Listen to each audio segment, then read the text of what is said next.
What if this lifetime, the one you're living right now, is the final turn of the wheel? Not as metaphor or hopeful philosophy, but as a literal truth. Imagine that you've walked through lifetimes beyond number, and that this moment, this life, is not just another stop along the way. It's the conclusion, the last breath before full remembrance, the end not as collapse, but as homecoming. You might have felt it, even if you couldn't name it, that low, persistent hum inside you that whispers, "This time is different." Not because the world around you has changed, but because you have. Because deep beneath the habits and roles and responsibilities of your life, something is gently urging you to remember. This remembering doesn't arrive with fanfare. It comes as silence, as a kind of sacred boredom with everything that once seemed so important. The climbing of ladders, the chasing of approval, the constant seeking for something just out of reach. It all begins to lose its shine, and where the brightness fades, clarity begins to emerge. The ancients had words for this. In the Vedic traditions, it was called moksha, liberation from the cycle of rebirth. In Hermetic texts, it was transcendence of form. And while different cultures told the story in different tongues, they all pointed to a single idea, that the soul does not wander forever. It completes. And when that completion nears, the soul doesn't grow louder. It grows still. This isn't about superiority. Souls who arrive at this stage aren't better than others. They're not more enlightened, more disciplined, or more mystical. They're simply done. The lessons of form have been learned, the karma cleared. And what remains isn't some grand cinematic finale. It's presence. A clear, quiet presence that no longer plays the game out of habit. You start noticing this shift not through fireworks, but through subtle unravelings. The ambitions that once kept you awake at night begin to feel hollow. The fears that used to control your choices now pass through like wind through an open door. Even conflict begins to feel scripted, like a drama you've already seen and no longer need to audition for. And here's the strange beauty. You don't become detached out of rejection. You become spacious out of understanding. The world continues to spin, but it no longer pulls at you the way it once did. You still care, you still engage, but the desperation is gone. You've stepped out of the storm, not because it ended, but because you realized you were never inside it.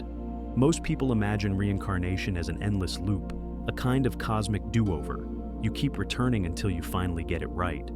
And for many, that story holds truth.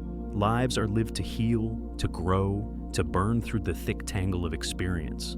But that's not the only arc. For a few, reincarnation isn't a treadmill, it's a ladder. And at some point, the climbing stops. Not because you've reached the top, but because you see that there was never a ladder to begin with. That realization comes in soft waves. It doesn't announce itself. It grows inside you like a quiet disinterest in things that once consumed you. You're no longer here to accumulate, to prove, or to earn your place. You're here to let go. Not in the way of despair, but in the way of arrival. Somewhere in the depths of your consciousness, you begin to remember that this, all of this, is a dream your soul chose to enter. A temporary theater, a rich, beautiful illusion crafted not to trap you, but to teach you. And now that the learning is complete, the dream starts to shimmer. You begin to see through it. This isn't escapism, it's embodiment. It's not about leaving the world.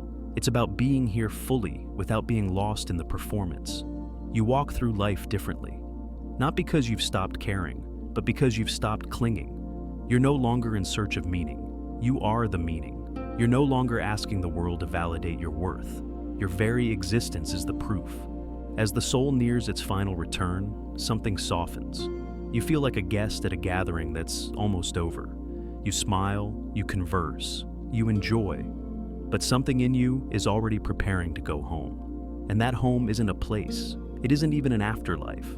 It's a return to what is real, unchanging, and whole. A place within that exists beyond time. You'll start to notice time behaving strangely.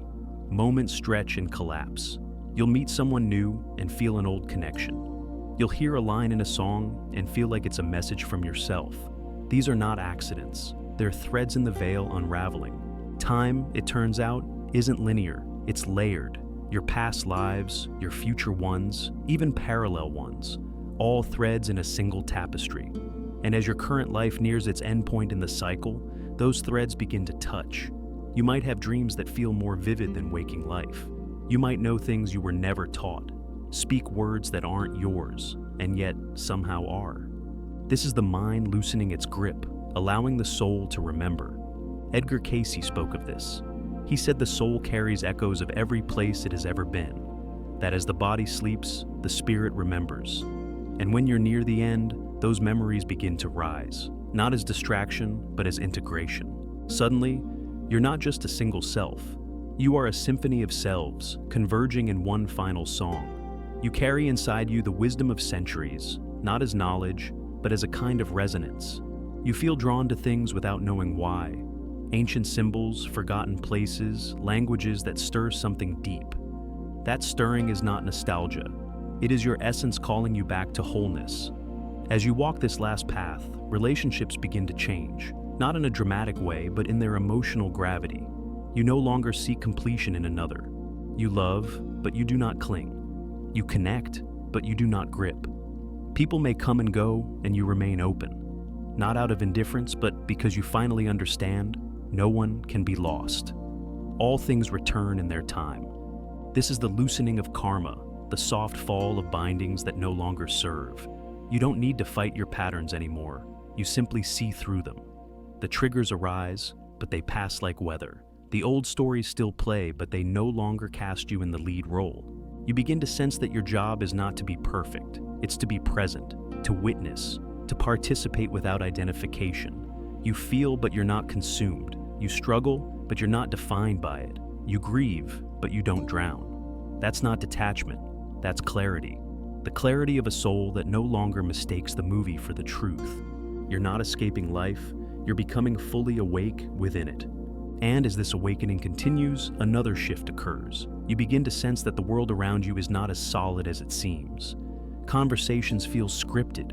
People repeat patterns like echoes of something older. Even your own identity starts to feel thin, like a costume worn too long. This is the simulation flickering, the matrix showing its seams, and rather than panic, you feel relief. Not because you want to escape, but because you now understand this was never the full story. You begin to live as if the dream is still playing, but you are lucid now, aware, awake, not floating above the world, but deeply rooted within it, simply no longer fooled by its masks. The soul in its final form doesn't resist the dream. It dances inside it, but it remembers the music isn't real. That memory changes everything.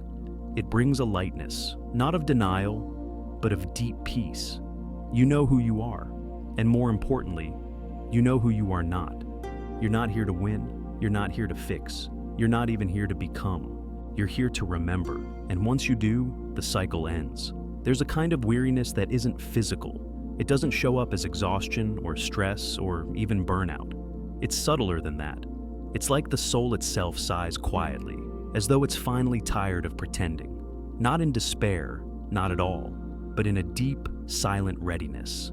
A readiness to be done. You've probably felt it, that strange sensation of floating just above your own life. You do the things you're supposed to do. You laugh, you work, you love, but something inside you stays removed. You play your part, but the script feels written, familiar, predictable.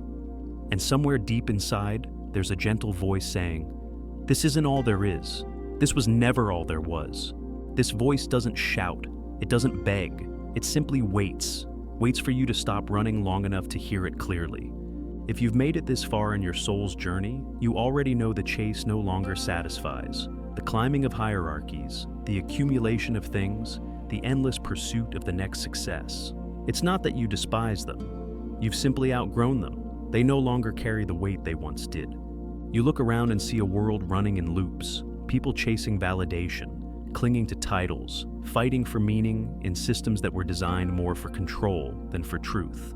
And while you still show up, still participate, you feel the game loosening its hold. You start seeing through the walls. And more importantly, you realize the doors have been open the whole time. This isn't disillusionment. It's not apathy or nihilism. It's something far more powerful. Perspective. You've seen enough of the pattern to understand that the pattern is not you. Most of society is built around the fear of endings. Death, loss, failure, these are framed as tragedies to be avoided at all costs. But for a soul that has lived many lives, the end isn't frightening. It's familiar. It's the soft landing after a long journey. You don't long for death, but you also don't dread it. You know now that death is not darkness, it's transition. And that awareness begins to change everything about the way you live. The urgency fades, the need to prove, to possess, to be remembered. It all begins to dissolve. You start to live from a different place, not from ambition, but from alignment. And that's when the shift becomes undeniable. You notice that life begins to respond to you in strange ways, not just occasionally, but consistently. You think of someone and they reach out. You ask a question inwardly, and the answer arrives in a book title, a lyric, a street sign. Coincidences pile up, but they no longer feel like chance. They feel like guidance, like the veil between the inner and the outer has thinned, because it has. You've reached the part of the journey where reality no longer feels like something happening to you. It becomes something happening with you, a dance, a dialogue. You begin to co-create, not in the flashy manifestation way, but in the quiet, deep sense of resonance. You're not bending life to your will. You're becoming so still, so attuned, that life naturally begins to harmonize around you. Intentions don't come from the mind anymore. They rise from somewhere deeper, from stillness, from truth, from presence. And when they do, they carry power, not force. Power, because you're no longer trying to manipulate outcomes. You're simply aligning with what already wants to happen. This is when your desires begin to shift, or rather, they begin to fade. You stop needing more. You stop craving the next thing. You stop measuring your worth by your goals.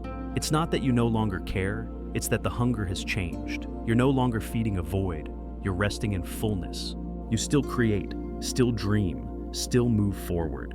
But it's not to become something. It's to express what already is. Your energy becomes cleaner, your decisions simpler, and the universe, no longer burdened by your resistance, starts to unfold more gracefully around you. This is the sign of completion, not dramatic transformation, but a return, a quiet coming home to your own soul. It confuses people around you. They think you've lost your edge, that you've stopped trying. What they don't realize is that you've stopped trying to be someone. You've stopped chasing the illusion of improvement, and in that stopping, you've remembered what you already are.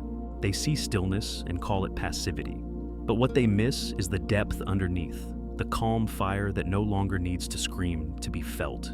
It's not that you've checked out, it's that you've tuned in. And from that place, everything begins to simplify. Your choices become easier. You no longer weigh every option through the lens of gain and loss. You feel into what resonates. You follow the inner compass, not because you expect reward, but because you've learned to trust the current. And then, the biggest shift of all, you stop needing an identity. You've worn so many masks across lifetimes. This body, this name, this role, they were never you. They were garments you wore for the lessons they carried. And now, you're taking them off, gently, gratefully, one by one. Not to disappear, but to reveal what was always beneath. The self becomes transparent. You still exist, still function, still participate. But the need to be someone softens. You no longer need to defend your image or argue your value. You no longer flinch when the world mislabels you, because you know none of it can touch what's real. You are the awareness beneath the character, the still presence behind the performance. And from that knowing comes a strange and beautiful peace. It doesn't mean you stop feeling. In fact, you feel more. But the feelings no longer drag you under. You cry, and the tears pass. You hurt, and the pain moves through. Nothing sticks, everything flows. This is not detachment, it is wholeness. Even conflict changes. You don't avoid it, but you don't cling to it either. You're no longer fighting to win arguments or be right. You speak with clarity. You listen with openness. And when it's time to walk away, you do, not out of anger, but because you see the lesson is complete. This is karma dissolving, not through effort, but through awareness. The loops stop because you stop feeding them. Relationships evolve. Some fall away, not out of drama, but out of natural closing. Others deepen in silence without the need for words. You begin to relate without grasping, love without attaching. You see people not as characters in your story, but as travelers walking beside you for a time. You let them go when it's time. You welcome them when they return. And either way, your peace remains untouched. You stop needing to change people. You stop needing them to be anything other than what they are. Because now you understand, everyone is on their own path. Everyone is exactly where they need to be. This is what forgiveness becomes. Not a gesture, but a state of being. You forgive because there's nothing left to hold. No story to protect, no identity to defend, just presence. And from that presence, compassion blooms. Not the soft pity of superiority, but the fierce gentleness of truth. You no longer see others. You see yourself in every being, in every encounter, in every expression of life. You begin to live in oneness, not as an idea, but as a felt reality. The boundaries thin. You see an animal suffering, and you ache as if it were your own body. You stand beneath a tree, and something in you merges with its stillness. You look into another person's eyes and feel something ancient move between you. Recognition. Not of who they are, but what they are. That same awareness, that same spark, looking back. This is not idealism, it's remembrance. The soul, nearing the end, stops pretending. It starts seeing clearly. And in that seeing, everything begins to soften. The noise of the world fades, the urgency dissolves. Even your goals start to feel like gentle invitations rather than imperatives. You act, but not out of fear. You rest, but not out of exhaustion. You move, speak, create. Because that's what life does when it flows through a clear vessel. You're not becoming light. You are light, finally unobstructed. And here's the quiet truth no one tells you. When you reach this stage, you stop caring about whether this is truly the last life or not. It doesn't matter. You're no longer attached to leaving. You're no longer desperate to stay. You've stepped out of the tension entirely. You're simply here, with eyes open, heart soft, and soul at rest. That is the completion, not departure, not escape, not some grand finale. Just presence, just being, fully, freely, now. And that, quietly and without fanfare, is liberation. There comes a time, often without warning or announcement, when your inner world starts to move differently. The gears of your mind that used to turn endlessly, analyzing, planning, calculating, begin to slow. Not because you've given up, but because you've realized the futility of trying to control the river when you are already inside the current. And as this stillness grows, so does your awareness of how little in life actually needs to be forced. Where once you may have worked to shape your identity, now you watch as it slowly dissolves. Not in a crisis, but in a kind of grace. You're not losing yourself. You're letting go of everything you never were. The labels you carried, the roles you played, the opinions you defended with such conviction. They begin to fall away like leaves at the end of a season, not ripped from you, but surrendered willingly. You look in the mirror and feel a softness. Not apathy, not disconnection, but spaciousness. A quiet recognition that what you see is not the whole truth of who you are. It's just the latest costume, a temporary expression of something vast and ancient. You stop confusing the reflection with the being. You begin to see the illusion, not as a problem to solve, but as part of the design. And with that, your relationship with time begins to shift. It's subtle at first. Moments feel stretched, like they're breathing. You lose track of hours, but feel more alive than ever. Sometimes it's the opposite. A whole day disappears in the blink of an eye, and yet you've touched something deeper than time could hold. You start to suspect that what you call memory isn't linear, that déjà vu isn't a glitch, but a glimpse, that what you know, what you feel in your bones, might not have come from this life at all. It's as if layers of self are blending together, not stacking, but weaving, past and present and future, no longer separated by walls, but existing side by side like threads of light. This isn't fantasy, it's remembrance. It's what mystics meant when they said the veil begins to lift, not just between this world and the next, but between all versions of you that have ever lived and the deeper self that has always been watching. You may not be able to explain it, but you'll know it when it happens. A name you've never heard stirs emotion. A place you've never been feels like home. A language you don't speak dances on your tongue. These aren't accidents, they're fragments. Echoes from other journeys, bleeding gently into this one, not to distract you, but to complete you. Because when you reach the later stages of the reincarnation cycle, the soul begins to collect itself. It starts pulling all the pieces back in, not to relive them, but to integrate, to unify. And that process creates strange ripples in your awareness. You'll begin to feel like you've been here before, not just this life, but this exact moment. You'll sense connections before they happen. You'll speak truth you didn't know you knew. You'll feel increasingly like you're standing at the center of something much larger than one lifetime. And as the self begins to dissolve, so too do your attachments. Desire softens, not because you've lost your will, but because you've remembered your nature. Craving no longer drives you. Urgency fades. You may still want, still choose, still move, but the engine underneath has changed. You're not acting from lack anymore. You're acting from overflow. You're not building yourself through what you accumulate. You're expressing yourself through what you give. You love people more deeply, but you hold them more lightly. You don't grip. You don't demand. You don't place the burden of your happiness on their shoulders. You recognize them as reflections, beautiful, temporary, sacred, but not permanent fixtures, not yours to own or control. And that's what love becomes, a presence, not a possession. There's no longer any fear in letting go. You stop telling yourself stories of what should have been. You stop trying to rewrite the script. You simply let each connection play its part, and then you release it when the scene ends.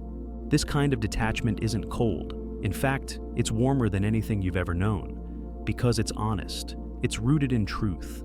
It comes from the deep knowing that everything that comes into your life does so for a reason, a lesson, a gift, and that nothing is truly lost. Everything that matters returns in a form it's meant to. This doesn't just change how you relate to people, it transforms how you move through the world. You start seeing it all differently. The structures, the systems, the institutions that once felt so powerful begin to look like scaffolding. Temporary frameworks built to support lessons your soul no longer needs. Governments, religions, economies, they begin to feel like old games. Not useless, not evil, just outdated. You recognize their place, but you no longer worship their rules. You start to understand why some people still need the game, why they still play it with such intensity. You don't judge them. You were there once too, and just like you, they will outgrow it when it's time. This clarity brings a new kind of compassion, not the kind that tries to save others, but the kind that honors their path. You stop trying to convert, convince, or correct. You listen more, you speak less, you offer presence, not persuasion. And slowly, something else begins to change. Your sense of identity, already loosened, begins to fade almost entirely. You no longer define yourself by your past, your status, or even your personality. You start to see yourself as something far more fluid, a witness, a field of awareness moving through experiences. You're not a fixed being anymore. You're a space through which life flows. You walk into a room, and you're not the most important thing there, but you're not invisible either. You are simply there, fully, authentically, quietly rooted in being. And people feel it. They may not understand it, but they sense something different, a calm, a steadiness, a lack of agenda. In a world obsessed with becoming, you become a rare presence of being. You become the still point in the spinning. That stillness is not emptiness, it's wholeness, and it is magnetic. Not in the way of charisma, but in the way of gravity. You draw people not because you seek them, but because you've stopped needing anything from them. You're no longer trying to fill the cup. You've realized the cup was never empty. This realization is the quiet revolution, the turning point in the journey. And it's then that the final illusion begins to break, the illusion of separation. You begin to feel, not just believe, that there is no other, that every being you meet is not just another soul on a journey. They are you in another costume. Every encounter is a mirror, every conflict a reflection, every kindness a reunion. The boundaries blur. Not in a way that erases individuality, but in a way that reveals the web underneath it all. You can feel someone else's joy as your own, their grief as if it happened inside your own chest. Not because you're overwhelmed, but because the walls are gone. And as the walls dissolve, so does your need for control. You stop managing your image. You stop obsessing over outcomes. You stop trying to be seen, to be right, to be remembered. Those drives lose their grip, not because they're bad, but because they're no longer necessary. You no longer measure your worth by how others respond to you. You measure it by how deeply you can remain present in every moment, whether it's easy or hard or silent. This is when your real power begins to emerge, the kind that doesn't need recognition to exist, the kind that moves mountains not through effort, but through resonance. You're not here to dominate the world, you're here to harmonize with it. And that harmony begins within you, in the way you speak to yourself, in the way you respond when things go wrong, in the way you sit in discomfort without fleeing. That's what mastery really looks like. Not perfection, but presence. Not avoidance, but awareness. It's a soft power, a deep one. And once it takes root, it doesn't leave. You begin to see even your pain differently. You no longer ask, why is this happening to me? Instead, you ask, what is this showing me? You no longer resist grief. You allow it to open you. You no longer fear endings. You trust them as invitations. You no longer dread uncertainty. You meet it like an old friend, and you begin to notice something else. Joy is no longer a spike. It's a baseline, a quiet warmth that never quite leaves. It hums beneath your days, even on the hard ones, even in heartbreak. Because joy, you've learned, isn't the absence of sorrow. It's the presence of truth. And when you live from that truth, you stop seeking life. You become it. That is the final lesson. Not how to escape the world, but how to embody it without being lost. How to walk through it awake. How to love it, even in its madness. How to live as the presence behind the story, not the character trying to write a better ending. You're not here to ascend. You're here to arrive. And once you do, everything changes, even if nothing looks different on the outside. Because the journey is no longer about going somewhere new. It's about remembering where you've always been. There's a shift that happens, almost imperceptibly, when the soul nears the end of its incarnational cycle. A shift not of knowledge, but of perception. It doesn't announce itself with fireworks. There's no dramatic revelation, no spiritual high. It happens in the small moments, the moments you used to overlook, the moments that used to seem too ordinary to matter. But now, you notice them. The way sunlight falls through a window, the stillness of early morning before the world starts moving, the sound of your breath in a quiet room. These are the thresholds, these are the doorways, and you begin to sense that what you've been looking for has never been far. It's been here the whole time. You just couldn't see it until you stopped searching. And that's the paradox. The more you seek truth, the more it hides. But the moment you stop trying to grasp it, it begins to reveal itself everywhere, in every leaf, every silence, every breath. Not because the world changed, but because you did. This shift in perception isn't forced. It comes naturally, like a tide. You wake up one day and realize you're not who you were. Not in a surface-level way, but in the deep structure of your being. The things that used to ignite your fear, your pride, your ambition, they barely stir you anymore. And it's not because you've become numb. It's because you've become clear. You've stopped mistaking the storm for the sky. Most people spend their lives building identities, shaping personas, constructing a version of self that can be accepted, celebrated, understood. But the soul on its final lap begins to dismantle that house, brick by brick. You stop polishing the mask. You start taking it off.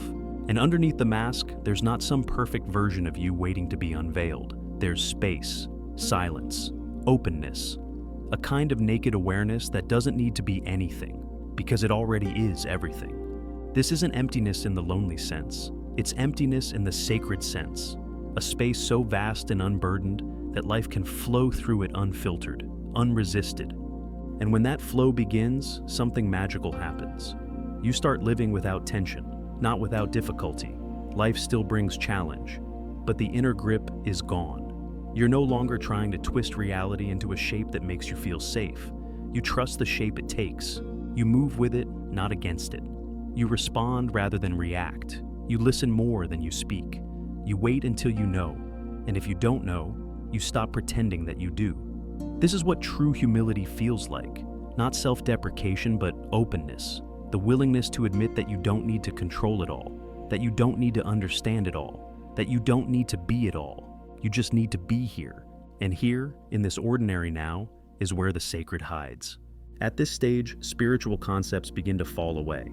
You don't need language for the things you know. You don't need to convince anyone. You don't need to debate or prove. Truth becomes a felt thing, not a spoken thing. You embody it, and that's enough. You stop performing spirituality. You stop decorating yourself with beliefs. You no longer care about appearing enlightened. You just want to be real. And in that realness, you discover a depth you never found in all the books and practices and doctrines. You discover yourself. Not the self that others see, but the silent self behind your eyes, the one who's been watching since the beginning. And from that vantage point, you begin to see the world differently. Not just people, but patterns. You start to see the same story playing out across different lives, different relationships, different generations. The same fears, the same desires, the same illusions, recycled endlessly by souls still caught in the web. You don't judge it, you recognize it, you have compassion for it, but you don't need to repeat it. You've learned the lesson, and that's when karma begins to untangle itself. Not through effort, but through awareness. You don't fight the pattern, you see it, you understand it, and in that seeing, it dissolves. What used to trigger you no longer touches you in the same way. What used to keep you awake at night now feels like a story someone else wrote. Even your past begins to feel lighter, like a series of images playing on a screen that no longer needs your emotional investment. Forgiveness becomes effortless, because you're no longer carrying the weight, not of what was done to you, not of what you did to others. You've stopped holding the rope, you've stopped pulling, you've allowed it all to fall, not to forget, but to be free. And in this freedom, you begin to notice something else. Presence deepens. You no longer need stimulation to feel alive. You're not seeking excitement. You're not escaping boredom. You're just here, and here becomes enough. The small things become radiant. The pause between thoughts becomes meaningful. You notice how much of life is missed when you're constantly chasing the next thing. You begin to walk more slowly, breathe more deeply, listen more completely. You stop rushing, not because there's nowhere to be, but because you've realized you've already arrived. This is what the final stretch looks like. Not a sprint toward the finish line, but a slowing down, a soft landing, a gentle exhale after lifetimes of holding your breath. And in that space, synchronicity begins to move with you. You're not searching for signs, they're simply there, embedded in the fabric of your experience.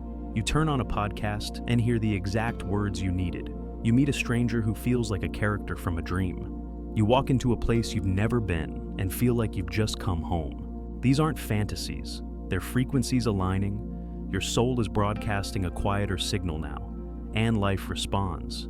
It matches your stillness with clarity, your openness with guidance. You don't need to force or demand, you just need to be aligned. And alignment isn't about being perfect, it's about being honest. You stop pretending to be what you're not. You stop forcing a path that no longer fits. You allow your truth to rise, even when it's inconvenient, even when it doesn't match the image others have of you. Because you're no longer living to be understood, you're living to be real, and realness, at this stage, becomes sacred. You no longer chase love, you are love, walking, breathing, reflecting. You don't perform kindness, it flows naturally. You don't suppress your shadow, you integrate it. You've stopped trying to be light all the time and started embracing wholeness. That wholeness is where your peace lives. Because the final phase of the journey isn't about floating above the world, it's about sinking fully into it, being human, fully feeling it all. The pain, the joy, the confusion, the mystery, and not needing any of it to go away. This is where you stop resisting life. Not because you've figured it out, but because you've accepted that you never needed to. The soul doesn't want to escape. It wants to remember while still being here, in this body, in this moment, in this experience. And that remembering transforms everything. You begin to see that your body isn't a cage, it's a vessel, a sacred instrument through which life plays. You begin to treat it differently, not out of fear or vanity, but out of reverence. You rest more, you nourish more. You listen to what it's telling you, because you've stopped trying to override it with your will. You begin to live from the inside out, not reacting, but responding, not rushing, but receiving. You begin to feel the pulse of life moving through you like music, and you start dancing to it without trying to lead. And that's when the final illusion cracks, the illusion of control. You realize, perhaps for the first time, that you were never supposed to control the story. You were meant to live it, fully, honestly, deeply. You stop trying to make things last forever. You stop clinging to what's fading. You trust the rhythm. Even loss begins to feel sacred. Not because it doesn't hurt, but because it no longer threatens you. You know what you are cannot be lost. You know that nothing real ever dies. It just changes form. And death? Death becomes a doorway, not a wall. You don't fear it anymore. You don't obsess over it. You carry it with you, lightly, like a companion. Not morbid, not heavy, just present. A reminder that every breath is temporary, and that's what makes it holy. You begin to live like someone who knows their time is sacred, not because it's running out, but because you finally understand how precious it always was. And from that place, everything becomes enough. This isn't about giving up. It's about showing up, without the mask, without the chase, without the fear. Just you in your wholeness, quiet, grounded, awake. And when the soul reaches this point, it doesn't announce the end. It simply smiles and keeps walking. At some point in your journey, maybe today, maybe quietly long ago, you stop asking if you're done. You stop wondering if this is your final round through the cycle, if this life is the last in a long string of stories. Not because you know the answer, but because the question itself begins to lose its urgency. It just doesn't matter anymore. You're not chasing a finale. You're not waiting for a moment of arrival where the universe hands you a diploma and says, "You've made it." There is no trumpet, no final level to conquer, no cosmic medal waiting on the other side of effort. There is only this, now. And when you truly understand that, not in your mind, but in your body, in your breath, in your being, you begin to feel something extraordinary. Peace. Not peace as in the absence of struggle, not a silence that ignores the noise, but a peace that includes it all. A peace that holds your doubt, your grief, your wonder, your confusion, and still whispers, "You're allowed to rest." You begin to move through life like someone who no longer needs to prove anything. Your existence isn't a performance. Your presence isn't a strategy. You are simply here, fully, gently, deeply. There's a kind of authority that comes with that, but not the kind people usually seek. Not authority over others, authority over yourself, over your own reactions, your own energy, your own attention.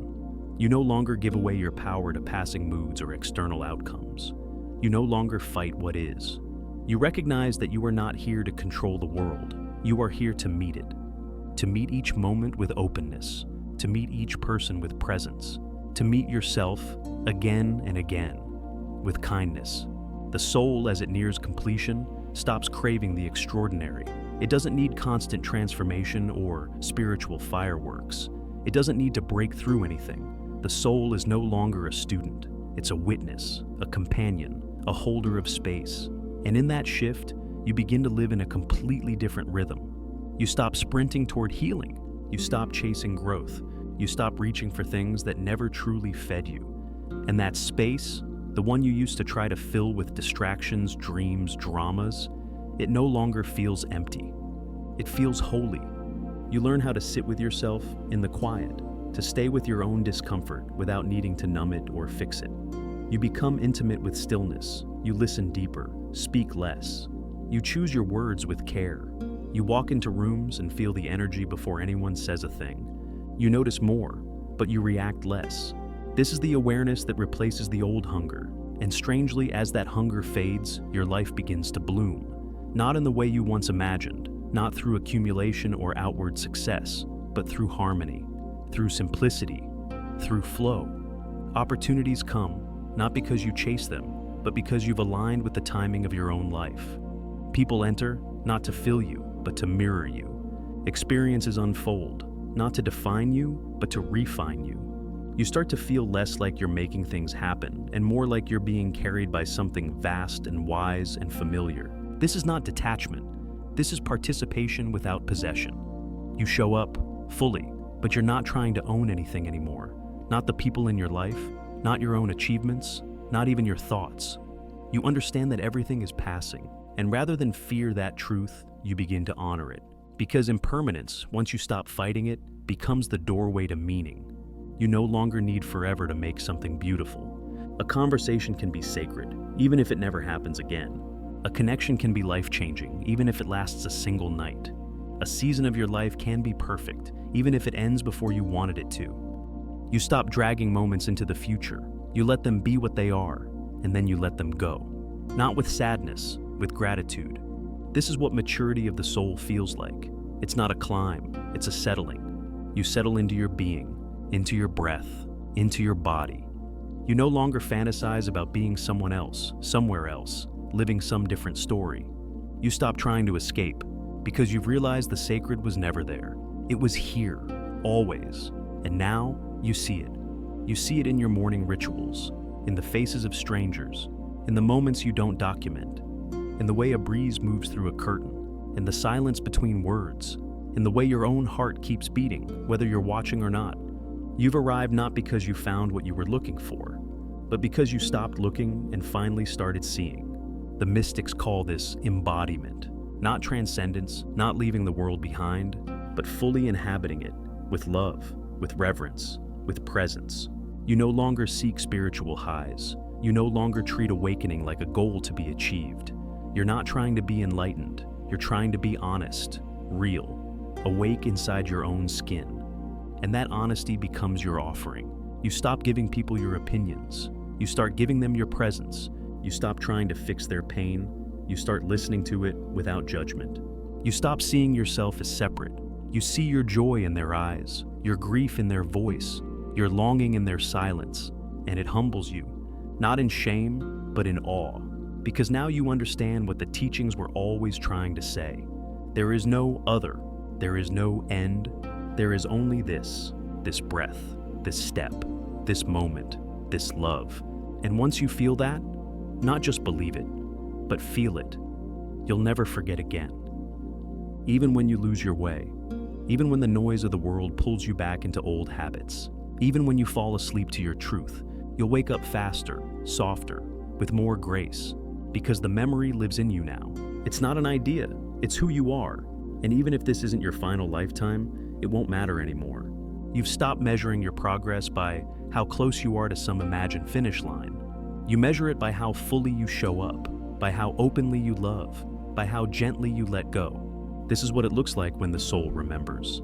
Not a spiritual trophy, not a perfect life, but a quiet return to presence, to truth, to the you that was never lost. And maybe, just maybe, that's the final incarnation. Not one where you disappear into light, but one where you stay, grounded and glowing in this human life. Not because you must, but because you choose to. You become the light inside the world, not floating above it, not hiding from it, but walking through it, with eyes open, with hands open, with a heart that no longer closes. Not because everything is perfect, but because you finally stop needing it to be. You've remembered who you are, and now you are simply living from that place, fully, quietly, freely, at last.